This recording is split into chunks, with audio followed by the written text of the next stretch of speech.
Casi siempre me pasa. Muy bien, ya estamos acá grabando. Y ahora sí, vamos a compartirles entonces el video y allí, ya terminando el video, ya iniciaríamos la clase.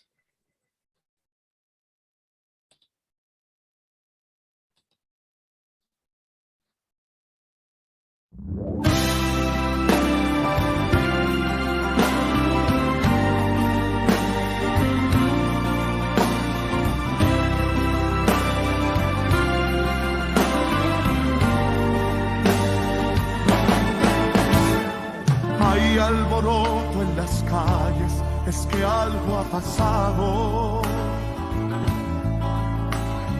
Veo a los hombres corriendo y a muchos gritando.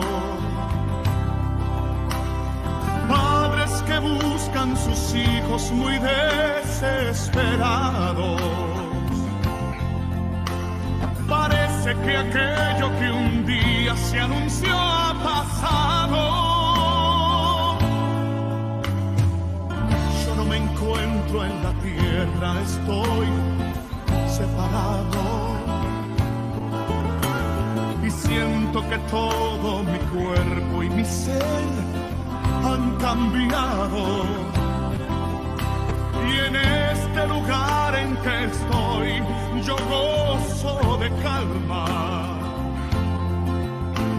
Mientras abajo en la tierra sí gritan las almas. ¿Por qué me he quedado, Señor? No sé en qué te fallé, en qué te ofendí. ¿Qué será de mi alma?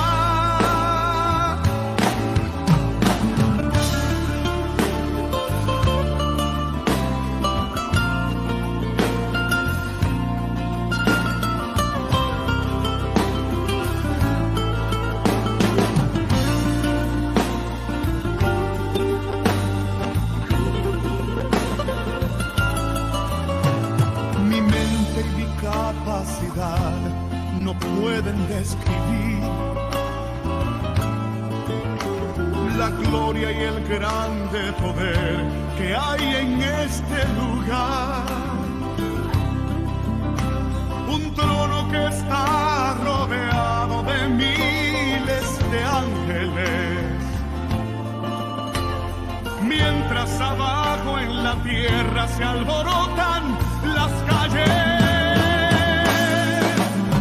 Despierta, pronto llegará el momento que no habrá en tu vida lamentos. Cristo nos viene a buscar. Procura dar lo mejor de tu vida para cuando llegue ese día el cielo puedas conquistar.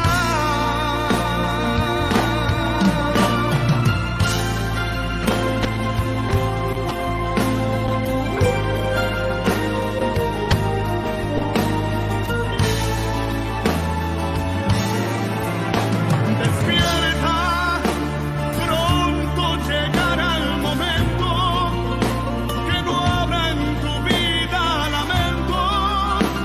Cristo nos viene a buscar. Procura dar lo mejor de tu vida para cuando llegue ese día el cielo puedas conquistar.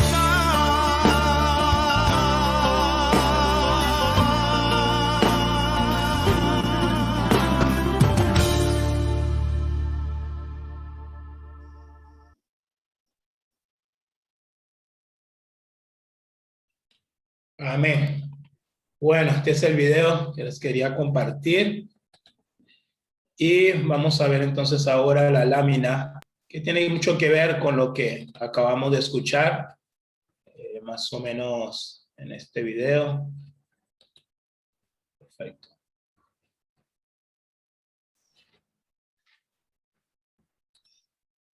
Un segundo acá.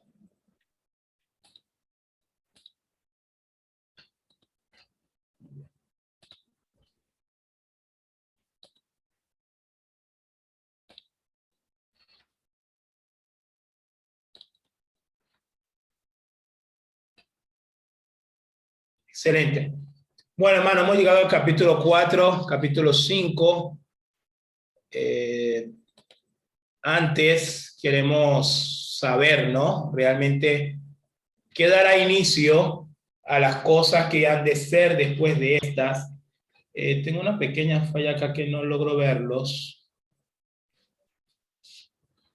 No sé si ellos me pueden ver acá. Sí. Sí, cuando ¿Sí me pueden estás ver? compartiendo no los ves a los alumnos. Cuando estás compartiendo no los ves. ¿De qué ya va? Tengo a qué. Yo lo veía acá. No sé, que tengo una función acá que lo desactive. Tenés como una barra, ¿no? Ahí arriba. Ubícalo, David, en vista. Puede ser. Sí, estoy en esto Tenés una acá. barra sobre lo que estás compartiendo. Una barra gris. Capaz que Como eso una no. barra. Ahí está. Un segundo aquí.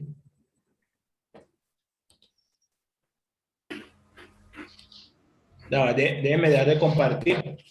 La verdad es que me gusta verlos. Eso que estoy tratando de verlos, porque yo sé que están ahí, pero si lo puedo ver para mí es mucho mejor. Así que vamos a...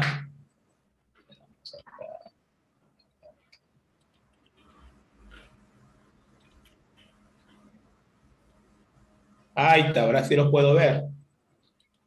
Disculpen mi paranoia, pero es que me gusta verlos. Ahí está mejor para mí, bien.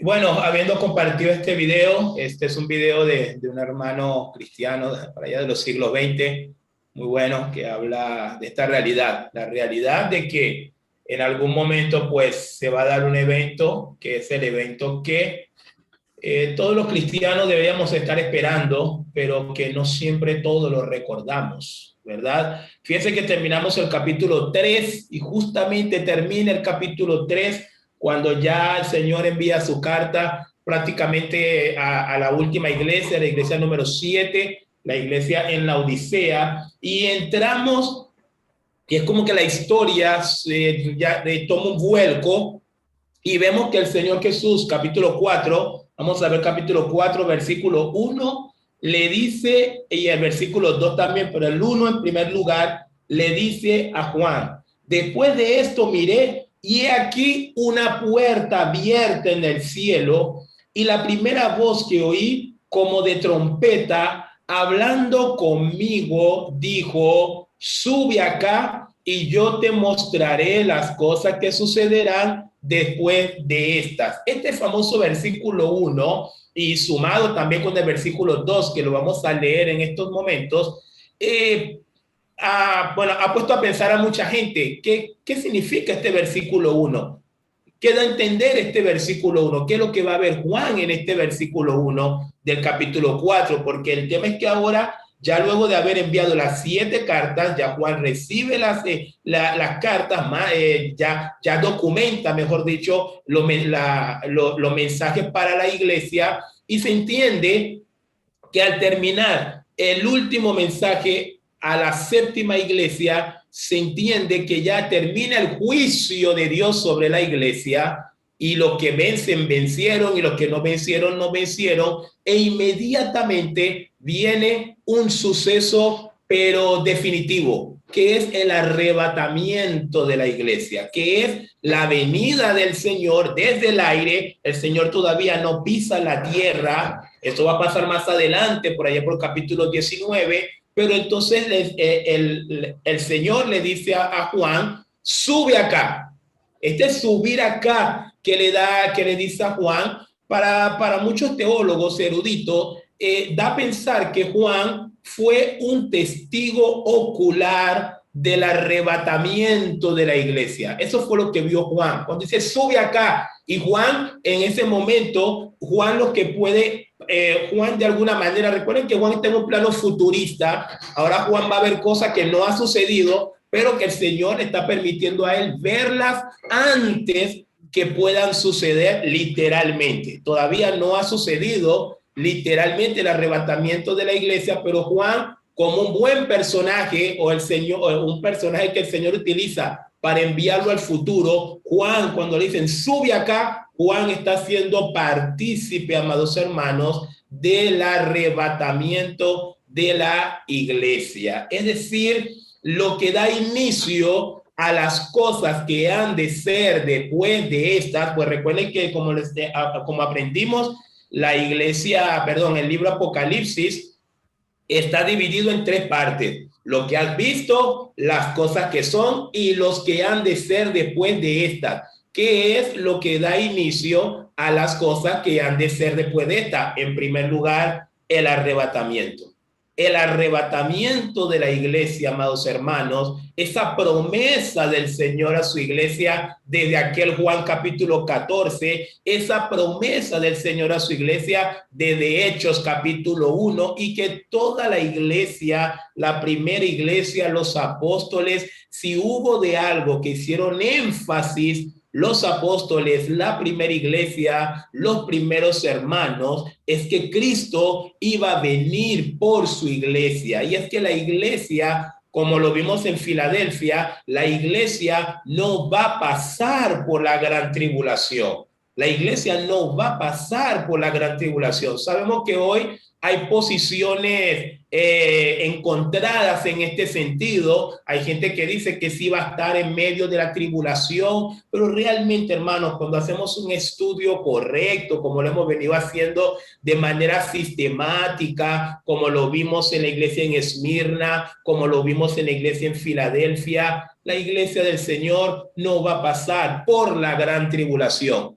La iglesia sí ha tenido tribulación a través de los siglos. Claro que sí, la iglesia ha pasado tribulaciones. El mismo ejemplo de la iglesia en Esmirna, que le dice, he aquí, vas a estar en tribulación por 10 días. Una cosa es tribulación y otra cosa es la gran tribulación, que la misma palabra lo establece así, la gran tribulación. Ahora, ¿qué evento, qué suceso puede dar inicio a una gran tribulación, pero de magnitudes mundiales? Fíjense que para este momento en que estamos, obviamente podemos decir que estamos en una crisis mundial por el tema del COVID, por este tema de esta pandemia, que prácticamente pareciera que el mundo está en una situación bastante fuerte, bastante complicada. Pero les digo que no estamos en una gran tribulación. No estamos en una gran tribulación, estamos en un tiempo de tribulación, porque de alguna manera, hermanos, de alguna manera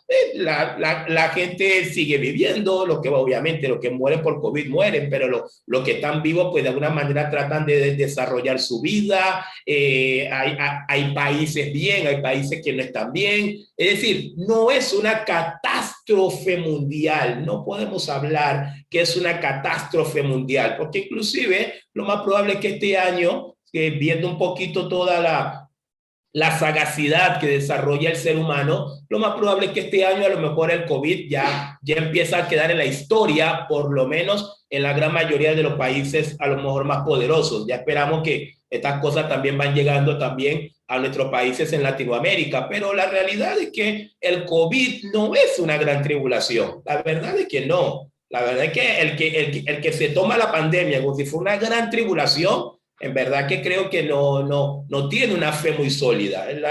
Esta pandemia no es una gran tribulación, pero la Biblia habla de un día, de ese día que está resumido en ese versículo 1, en donde, hermanos, millones de personas sobre esta tierra van a desaparecer.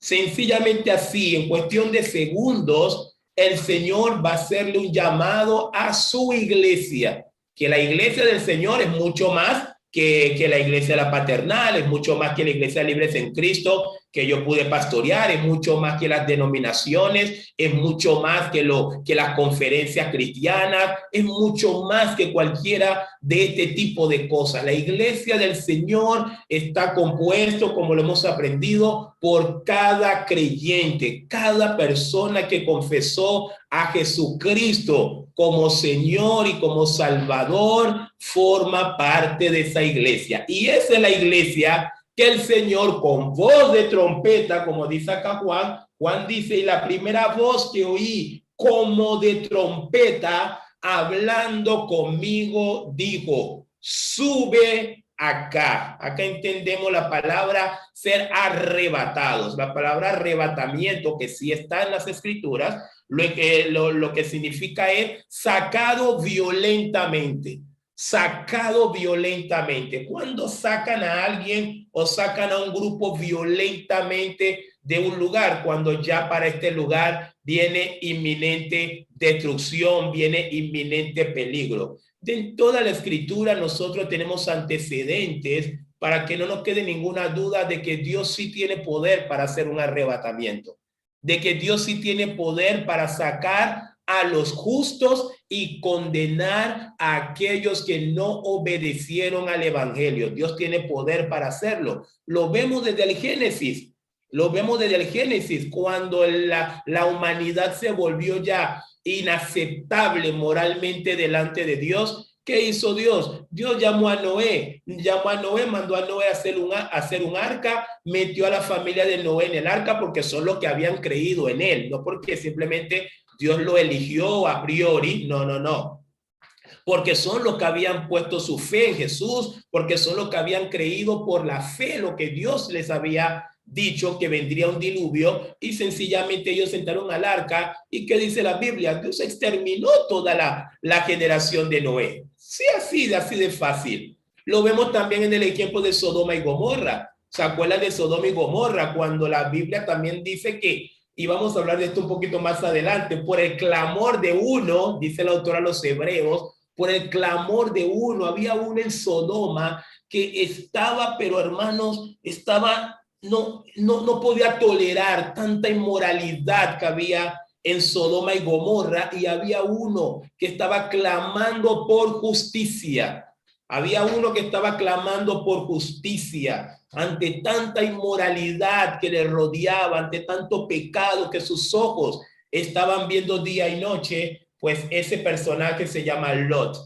Y Lot, clamando día y noche, la Biblia dice que se presentaron 3 ángeles. Entre esos ángeles estaba el ángel de Jehová, que cuando usted estudia, y lo que ya lo saben, ese ángel de Jehová era nada más y nada menos que el mismo Jesucristo. El ángel de Jehová llegó. ¿Qué hizo? Dijo a Lot: no, Lot, por amor a ti voy a perdonar esta generación. No, sacó a Lot. Y me encanta, a mí me encanta, hermanos, de verdad, esa forma de actuar de Dios, porque como dice Romanos capítulo 2, Dios le da a cada quien lo que merece. Dios recompensa con vida eterna a los que han creído en él, pero Dios también recompensa con condenación eterna a aquellos que menospreciaron la palabra, a aquellos que menospreciaron el evangelio, a aquellos que pensaron que Jesús era una historia, que no necesitaban a Jesús. Y lamentablemente la Biblia dice en Juan 14, versículo 6, Jesús es el camino, Jesús es la verdad y Jesús es la vida. Nadie viene al Padre si no es a través de él. Y el Señor sacó a Lot de Sodoma y Gomorra y destruyó Sodoma y Gomorra. Es decir, no es descabellado y tampoco no es un hecho sin conexión lo que está sucediendo en este capítulo 4.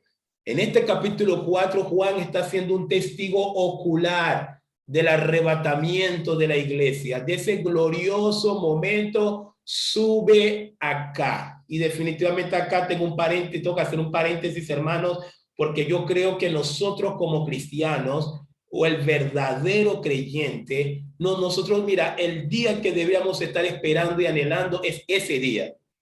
Es ese día, amados hermanos, porque ese día va a venir. Ese día va a venir, aunque algunos digan que no, como dice el apóstol Pedro en su segunda carta. Por ahí hay muchos que son burladores, por ahí hay muchos que dicen, yo de que estoy pequeño, estoy escuchando esta idea del rapto de la iglesia, que nos vamos, que no. De hecho, le puedo decir que hay hasta predicadores que se burlan de esto, Hay predicadores que inclusive se mofan de eso y dicen, bueno, por ahí están algunos desesperados por irse al cielo, y se burlan de una manera totalmente antibíblica de algo que es la mayor esperanza del cristiano. Y este es el punto que tenemos que entender, que la mayor esperanza del cristiano es que este evento, hermano, suceda. Esta es la mayor esperanza de nosotros. ¿Por qué? Porque ser cristianos y no obtener el cielo es realmente una falacia. Ser cristiano y no estar ahí, no llegar hasta este punto, formar parte de la iglesia redimida. Cuando se habla de redención, la palabra griega para redención significa que es cuando tú tomas una parte de algo, redimes, sacaste una parte de algo, hiciste una redención, eso es redimir. Y definitivamente lo que un día aceptamos a Cristo como Señor, lo que un día aceptamos a Cristo como Salvador, definitivamente nosotros estamos esperando esa redención. El apóstol Pablo en su primera carta a los tesalonicenses, había muchos hermanos en la fe, en la iglesia en Tesalónica, que habían creído y habían pasado muchos años y aquellos hermanos estaban, pues, ya varios hermanos estaban falleciendo, como el caso de la profe Alicia, varios hermanos estaban yendo a la eternidad, y ciertamente sí, ciertamente nosotros sabemos que cuando un hermano muere, pues decimos, ha partido con el Señor, está en la eternidad y todo aquello, pero la iglesia aún estaba preocupada porque la iglesia decía, bueno, pero todo está muriendo y no ha sucedido lo que estamos esperando. Y el apóstol Pablo le dice en el capítulo 4 del primer libro a Tesalonicenses, Pablo le dice, hermanos, tranquilos, no se preocupen por el que le toque morir físicamente, no se preocupen, porque aquí el Señor con voz de arcángel, con trompeta de Dios, descenderá y los muertos en Cristo, que dice, resucitarán primero, los muertos en Cristo. Es muy claro la palabra, ¿no? Los muertos en Cristo. Fíjense que no está hablando acá los muertos de la paternal, los muertos de ILC, los muertos pentecostales, los muertos bautistas. No, ya estas cosas van a quedar atrás, ¿eh? Estas cosas no son la relevancia. Acá la relevancia es en Cristo. Y los muertos en Cristo, dice el libro, la epístola, resucitarán primero. Y lo que hayamos quedado, los que probablemente todavía estamos con vida, ¿qué va a pasar con nosotros? Pues lo mismo, seremos transformados, va a haber una transformación del cuerpo, va a haber una transformación, porque como dice Pablo también en 1 Corintios capítulo 15, la carne y la sangre no pueden heredar el reino de los cielos. Esta carne no. Esta carne totalmente contaminada por el pecado, por la vanidad. Esta carne contra la cual usted y yo tenemos que luchar todos los días, ¿eh? Todos los días. Y creo que si usted es un buen cristiano, usted tiene que estar consciente de la lucha contra la carne. Porque la carne te hace la guerra. Para servir al Señor, sí, usted puede pasar toda la noche viendo Netflix. No sé si alguno ha vivido esta experiencia, pero te puede pasar toda la noche viendo Netflix, viendo película, mira, usted no siente nada, se siente bien, busca comida, come, y se siente bastante bien. Pero basta con que usted va a leer un libro de la Escritura, basta con que usted diga, es verdad que el hermano mandó a leer Apocalipsis 4, capítulo 5, déjame ponerme a leer el capítulo 4 y el 5 de Apocalipsis. Bueno, sus ojos empiezan a lagrimear, ya usted está cansado, ¿no le ha pasado? Eso pasa, ¿no? Eso pasa. Si usted es un verdadero creyente, estas luchas están. ¿Por qué? Porque esta carne no coopera para que usted y yo sirvamos al Señor. Hay un hombre interior, el Espíritu está vivo y tenemos al Espíritu Santo en nosotros motivándonos a las cosas espirituales. Pero está la carne. ¿Ves? Está la carne. Por lo menos yo tengo como costumbre, por lo menos yo todos los sábados hago como un último repaso, vuelvo a leer nuevamente el capítulo 4 o 5 en este caso para tener todo listo para la clase de hoy. Pero como le estaba comentando hace un principio, ayer, pues bueno, gracias a Dios fue un día bastante bueno. Y normalmente, que tengo por lo menos esta responsabilidad de ayudarles con la clase, normalmente yo corto a las 8, ya a las 8 corto el trabajo y obviamente vengo a la casa, como, me baño, y me siento como a terminar de pulir todos los demás aspectos para la clase de hoy. Bueno, anoche yo estaba como que, y estaba la carne, quédate un ratico más, ¿te comprende? Estaba la carne ahí, no, el día está bueno, que a las 9 te vas, pero gracias al Señor, dije, no, cortar porque, y siempre me acuerdo esta palabra, hay que darle al César lo que es del César y a Dios lo que es de Dios. Y gracias a Dios, por lo menos ayer vencí la carne y corté a la hora que tenía que cortar. Y bueno, aquí estamos, ¿no? Pero esa carne, Dios la va a transformar. Y los muertos en Cristo resucitarán primero, y los que hayamos quedado seremos transformados y subiremos todos, y en el aire recibiremos al Señor. En el aire recibiremos al Señor. Y eso pasa en el versículo 2. Fíjense qué interesante. El versículo 2, estamos en el capítulo 4, dice, y al instante, dice Juan. Versículo 2 dice, y al instante yo estaba en el Espíritu, dice Juan. Es decir, al instante, dice Juan, yo estaba en el Espíritu. ¿Por qué al instante? ¿Y por qué ese énfasis de la inmediatez? De algo que pasó, pero así, en un abrir y cerrar de ojos. Sabemos que toda la Escritura siempre ha hablado de que este evento va a ser un evento de esa magnitud de rapidez. En un abrir y cerrar de ojos. He aquí vengo como ladrón. Y al instante, dice Juan. Sí, ese va a ser el evento.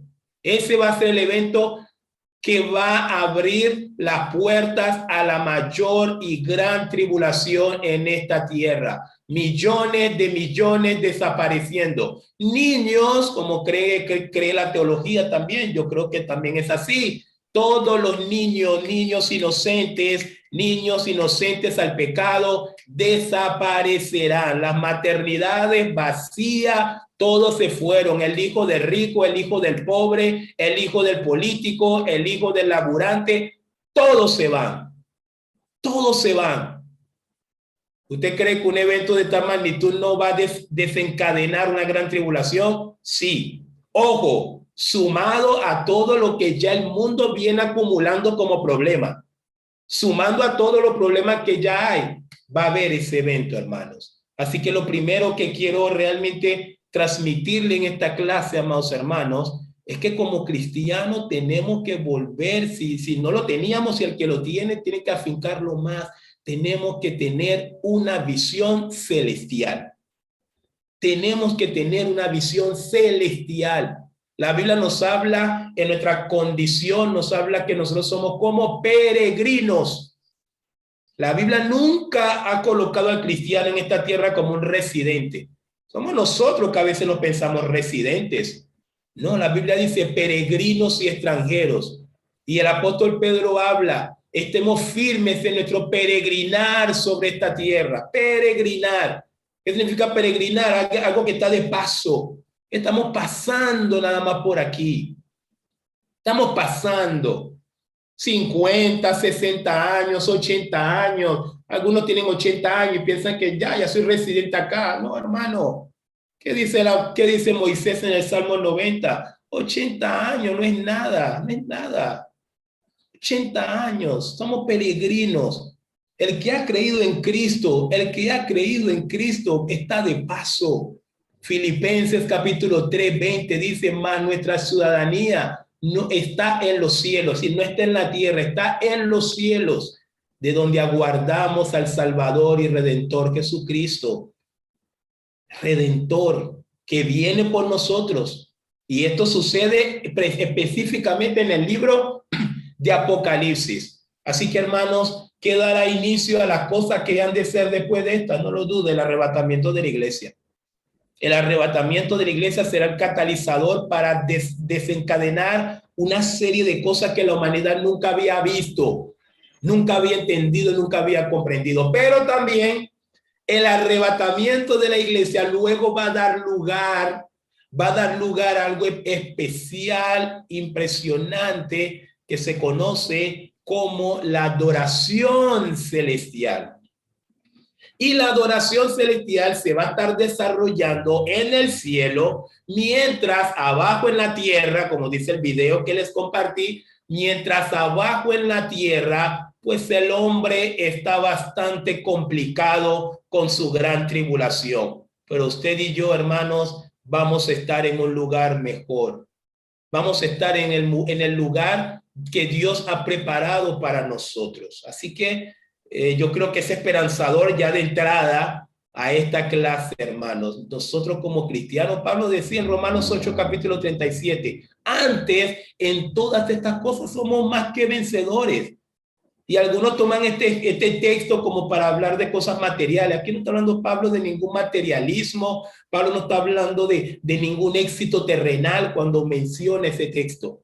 ¿Qué dice Pablo? ¿Qué quiere dar a entender Pablo con este Romanos 8:37? Antes en todas estas cosas somos más que vencedores. Y es que nosotros en Cristo Jesús, hermano, ya ganamos. Ya ganamos. Porque para mí el vivir es Cristo y el morir, ¿qué es? Ganancia.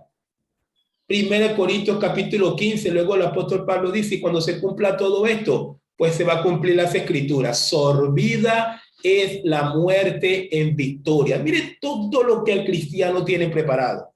Mira todo lo que Dios tiene preparado para nosotros, hermanos.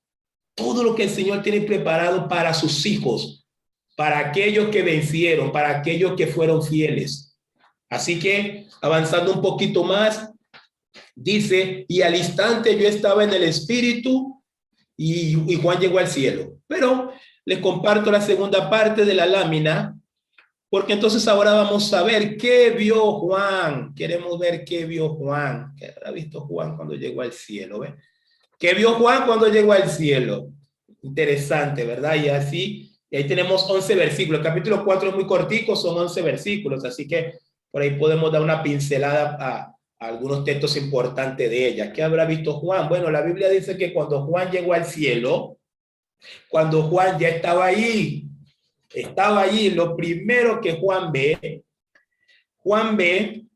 un trono establecido y uno sentado en él. Ahí está el versículo 3, versículo 2 final, dice, y vi y aquí un trono establecido en el cielo y en el trono uno sentado. Juan llegó al cielo y lo primero que vio, lo que tenía que ver, un trono. Claro que sí, aleluya. Un trono ahí. Y quiero explicarles rápidamente también que en este capítulo 4 es donde se empieza a llenar Apocalipsis de un tipo de símbolos o de un tipo de cosas que a lo mejor no se entienden muy bien. Bueno, para comprender esto, tenemos que saber que acá se utiliza un lenguaje que se llama antropofórmico. ¿Qué significa antropofórmico? Antropofórmico es como un lenguaje para colocarlo en contexto humano, en contexto entendible para nosotros. Ay, disculpen, me fui. Acá. Para entenderlo en el contexto de nuestra mente, para que nosotros lo podamos entender. Es decir, cuando leemos capítulo 4, hay una palabra que usted va a ver muy común y es como y es semejante. Así hay que entender que cuando alguien dice, eso es como que yo le dijera a usted, tengo un vaso acá en la mano, creo que todos lo pueden ver, y es como que yo le digo a ustedes, este vaso es semejante a algo. ¿Sí? Lo que estoy haciendo, dando a entender que este vaso es más o menos lo que yo puedo utilizar como un ejemplo para que se entienda lo otro que no lo puedo explicar. Y por eso que Juan utiliza ese tipo de lenguajes como semejante, porque lo que Juan está viendo, su mente humana no lo puede describir, hermanos. Lo que Juan está viendo en ese plano celestial, su mente humana está minúsculo ante tal magnitud de la gloria de Dios que Juan está viendo. Juan no lo puede comprender a un nivel humano, porque Dios trasciende la sabiduría humana, porque Dios está más allá, pero años luz de lo que nuestra mente finita puede imaginar o puede concebir. Y si usted piensa que esto nada más le pasó a Juan, no le pasó solamente a Juan, le pasó también a Isaías. ¿Se acuerdan Isaías capítulo 6? El versículo 1 en adelante, cuando Isaías dice, aquí en el año que murió el rey Usías, ¿qué dice Isaías? Vi yo al Señor sentado en un trono y sus faldas llenaban todo el templo. Todo eso es lenguaje antropofórmico. Pero hay otro personaje que también le pasó algo similar. Ezequiel Ezequiel capítulo 1, capítulo 2, también Ezequiel fue llevado prácticamente al mismo plano que fue llevado Juan.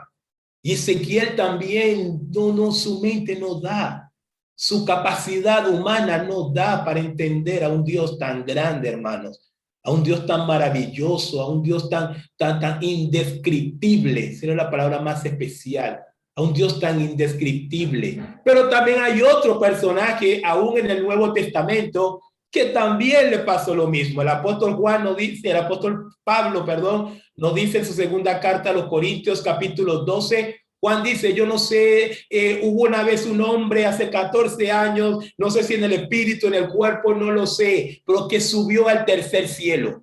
Eso de que Pablo subió al tercer cielo, ¿de qué está hablando? Que Pablo también, Dios le dio el privilegio de estar en ese lugar en donde está Juan ahora,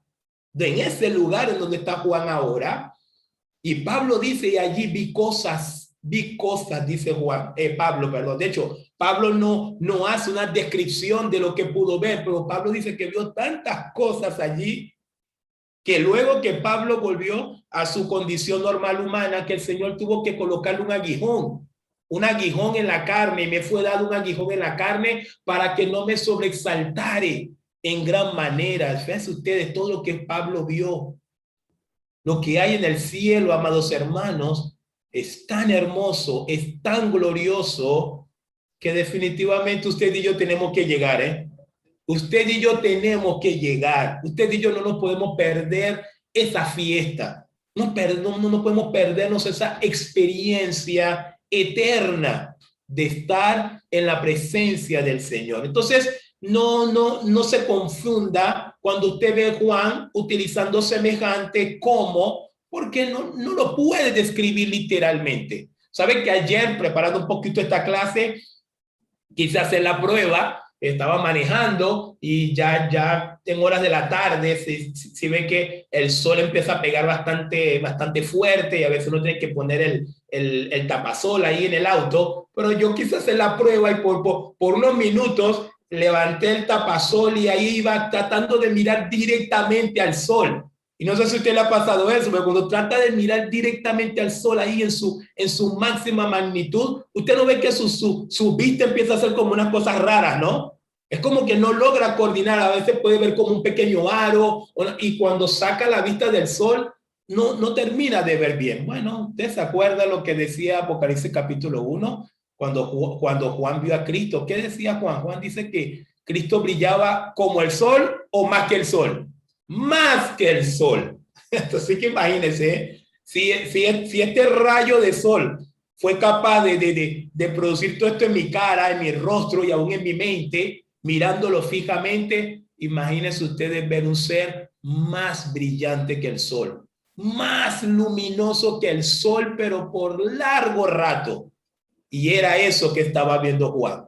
Juan estaba viendo uno sentado en el trono, y es por eso que en el versículo 3 dice, y el aspecto, Juan dice, y el aspecto del que estaba sentado era semejante a piedra. ¿Sí estamos viendo? Dice semejante, no dice era una piedra. No dice que era una piedra, dice que era semejante. Juan está utilizando elementos naturales que a lo mejor es lo que más o menos puede comprender, puede discernir. Pero ojo, estas cosas también tienen profundas conexiones bíblicas. ¿Se acuerdan el sumo sacerdote que iba a representar a Dios en el Antiguo Testamento? El sumo sacerdote tenía que llevar lo que llamaban un pectoral o una pechera, también alguna gente lo conoce así, y ese pectoral precisamente tenía muchas de estas piedras que acá no menciona el apóstol Juan. ¿Qué es lo que está haciendo Juan para poder deducir o estar convencido de que el que está sentado allí en ese trono no es nada más y nada menos que Dios? Juan está haciendo algo que se llama asociación. Fíjense que él dice, era semejante a piedra de jaspe y de cornalina. Luego Juan dice, y había alrededor del trono un arcoíris semejante en aspecto a la esmeralda. Y por ahí algunos dicen, bueno, que el arcoíris, y sí, entonces usted sabe que utilizan supuestamente el arcoíris para la diversidad y movimiento LGBT. No, nada de eso. ¿Qué está haciendo Juan acá? Juan está haciendo algo que se llama asociación. Si Juan ve las piedras, el jaspe, la cornalina, Juan dice, claro, este es el Dios del Antiguo Testamento. Pero luego Juan ve el arco iris. Y cuando Juan ve el arco iris, ¿cuál es la deducción o cuál es la conexión? Este fue el Dios que se le presentó a Noé. Y miren cómo Juan va a ir conectando todo. Juan va a ir conectando todo al punto de que no hay ninguna duda. Es Dios. Porque fíjense algo interesante. En el 1 dice, y vi sentado, y vi un trono establecido en el cielo, y dice, y uno sentado. A veces, si no leemos así, podemos pensar que Juan dijo, y a Dios sentado. Juan no dice a Dios. Juan dice, vi a uno sentado. Pero entonces ahora Juan tiene que hacer todas las conexiones para indudablemente este Dios que está sentado en su trono, gobernando, majestuoso, poderoso, que su gloria no baja, pero ni por un segundo, ni por un milímetro. Ese es el Dios glorioso, hermanos. El Dios glorioso que usted y yo servimos y que deberíamos servirle cada día más con mayor intensidad. Porque ese es el Dios todopoderoso, es el que Juan está viendo. El arco iris es una asociación, este es el Dios que se le presentó a Moisés, a Noé, perdón. Luego el versículo 4 dice, y alrededor del trono había 24 tronos. Esta parte se pone interesante. 24 tronos. Ahora, está el trono y alrededor del trono están 24 tronos y sobre esos 24 tronos Juan ve 24 ancianos. ¿Quiénes serán esos ancianos?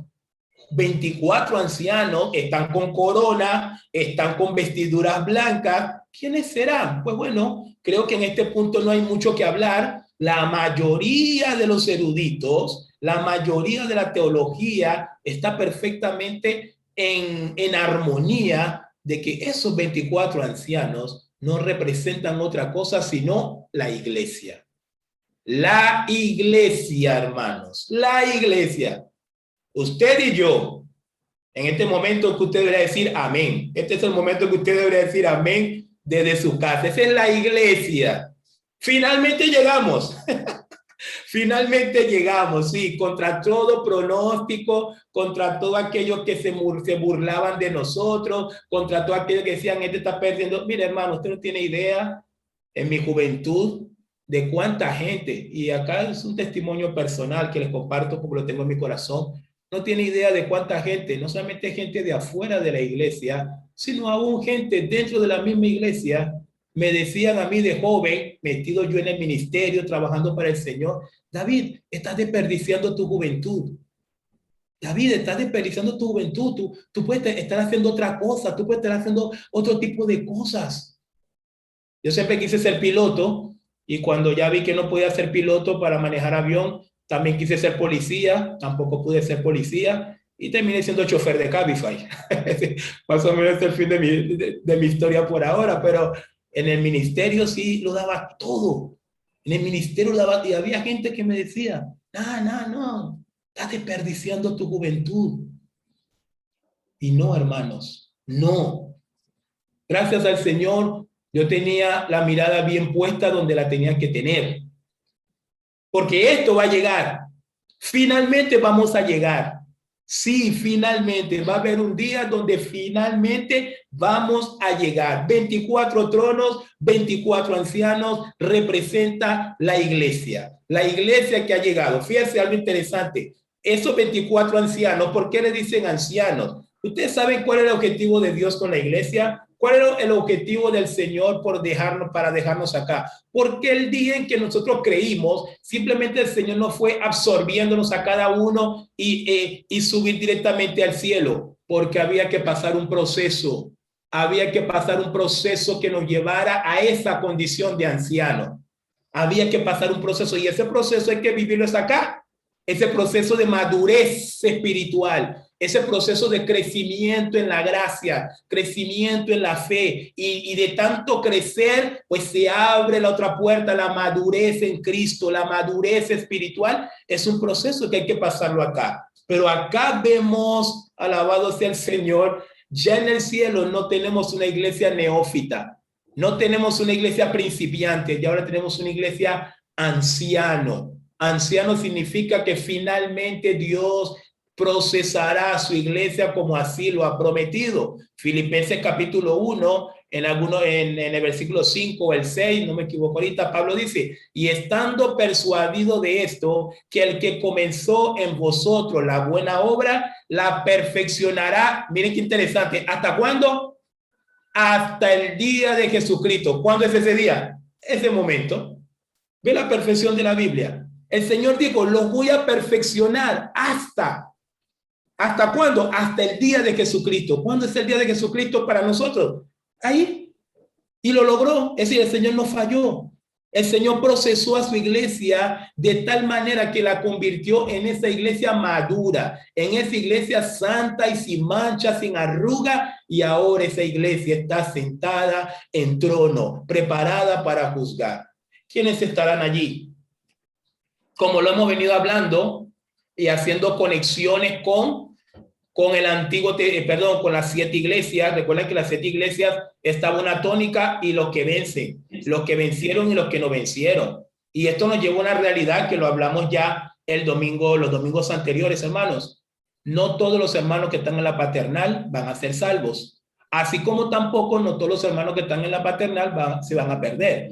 Tampoco todos los hermanos que están en ILC, la iglesia que pude pastorear, van a ser salvos. Y ni tampoco todos los hermanos que están en ILC se van a perder. Es una tónica de todas las iglesias. Esto no aplica para una iglesia en particular, ni tampoco ningún pastor. No, todos los míos sí se salvan porque yo soy el mejor pastor. Acá no se trata de quién es el mejor pastor o quién lo hizo mejor o no. Es una realidad bíblica.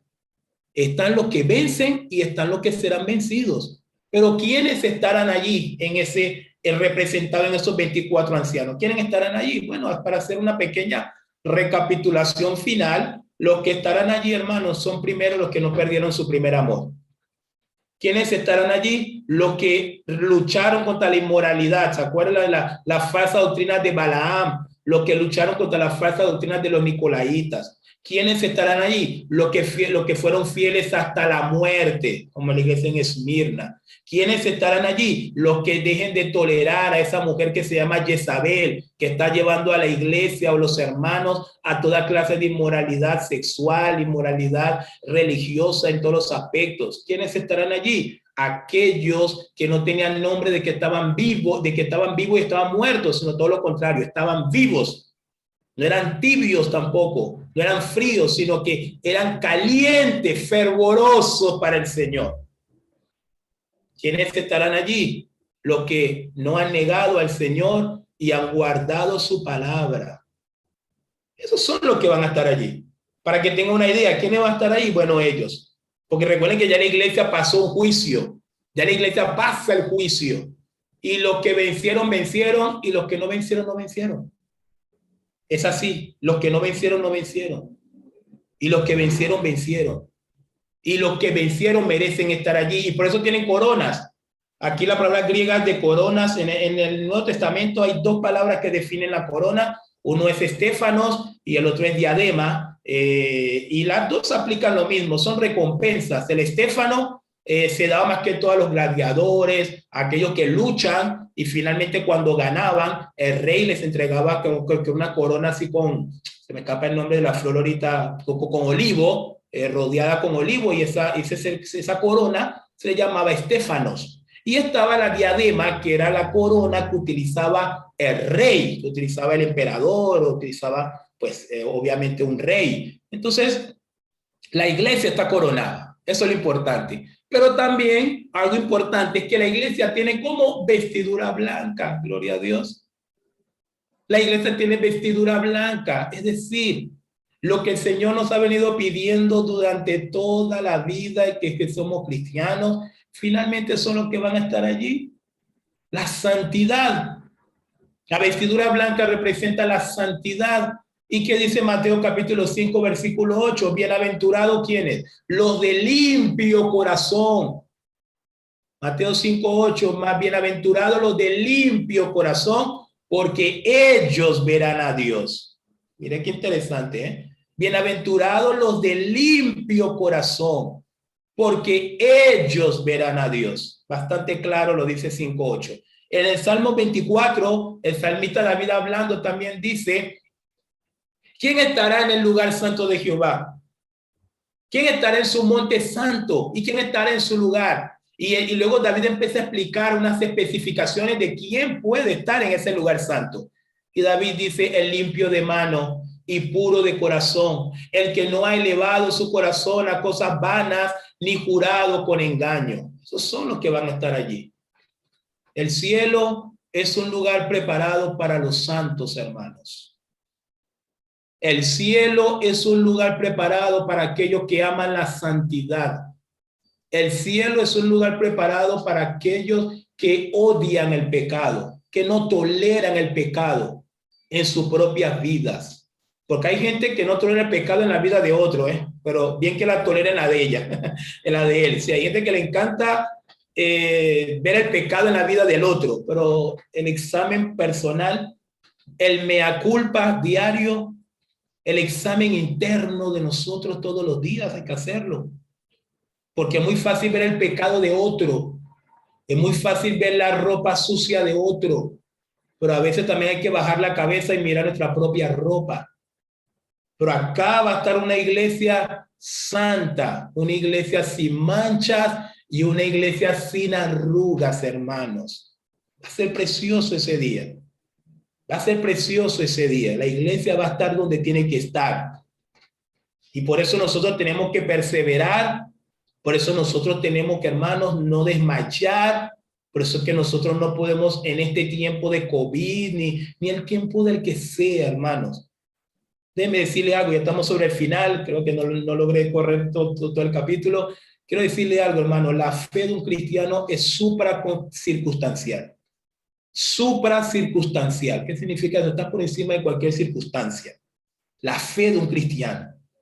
La fe de un cristiano no se mide por lo que está pasando o por lo que dejó de pasar. Es irrelevante, hermano. Es irrelevante. La fe de un cristiano es supracircunstancial. No tiene nada que ver con lo que me esté pasando. No tiene nada que ver con lo que esté viviendo, sea pobre, sea rico, tenga dinero, no tenga dinero, tenga trabajo, no tenga trabajo. Eso no tiene nada que ver, hermanos. Porque nuestro anhelo, el deseo de un cristiano es ese día. Hay un hermoso corito cristiano que dice, yo espero ese día. Bueno, todos cristianos tienen que esperar este día. Nosotros vivimos por este día. Nuestra esperanza es este día, porque de lo contrario seríamos igual a todos los demás, Seríamos igual a todos los demás, comamos y bebamos porque moriremos, dice Pablo. Pero Pablo dice no. Nosotros como cristianos no podemos vivir en comer y beber solamente como aquellos que no tienen esperanza.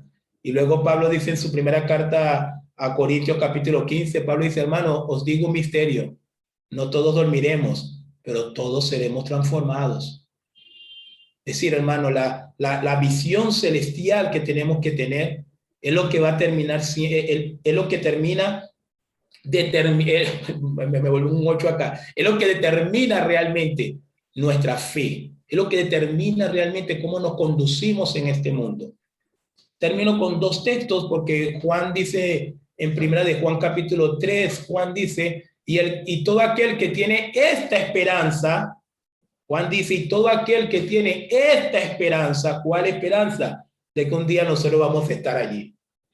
De que un día nosotros vamos a estar allí, hermanos.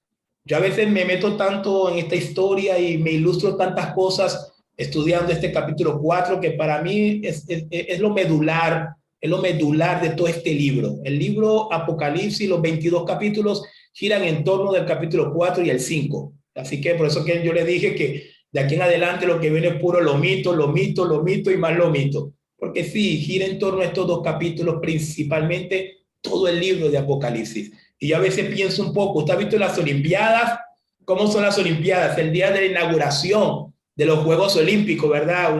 Eso es un momento muy, muy especial de la Olimpiada, y hacen todo un despliegue, toda una preparación, y van entrando a los países, no sé si alguno ha visto, ¿no? Y entrando a los países, primero por la letra A, Argelia, y van pasando ahí los atletas y saludando. Letra A, Argentina, ¡ay! Todos los argentinos ahí contentos pasando, y bueno, nosotros venezolanos de último, porque no, somos Venezuela y estamos de último en el abecedario, y vamos entrando como casi de último, Venezuela, y allí, ¿no? Pero qué emocionante ese día, ¿no? Que se emocionan los atletas, porque déjeme decirle algo, un atleta sueña es con ese día.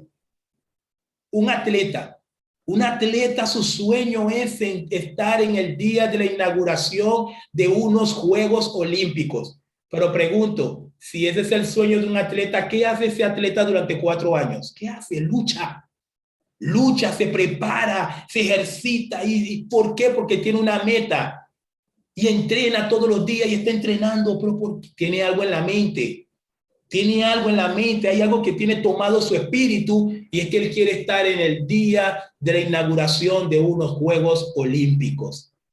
Ahora, si trasladamos esta analogía a lo espiritual, yo creo que los cristianos deberíamos sentir lo mismo.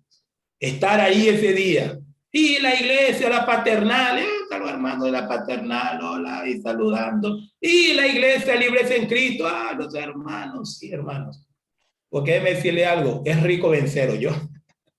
Es rico vencer. Y creo que nadie puede decir lo contrario. A mí me encanta ganar, no tiene idea, me encanta ganar. Y por eso tengo a Cristo en mi vida. Porque quiero ganar. Así que nos quedamos con el capítulo 5 para el domingo que viene, hermanos. No terminamos, pero bueno, creo que realmente quería transmitirle todo esto porque es precioso. Estar allí. Ya la Biblia nos adelanta, ya no tenemos que decir, pasará, no pasará. Fíjate que él nos da un ejemplo, aquí está, va a pasar. Así que vamos a perseverar. Vamos a ser buenos atletas. Vamos a ser buenos atletas, hermano, que los problemas, que las cosas, no, hermano, que nada. La fe de un cristiano nada la puede tumbar, sino ese mismo cristiano.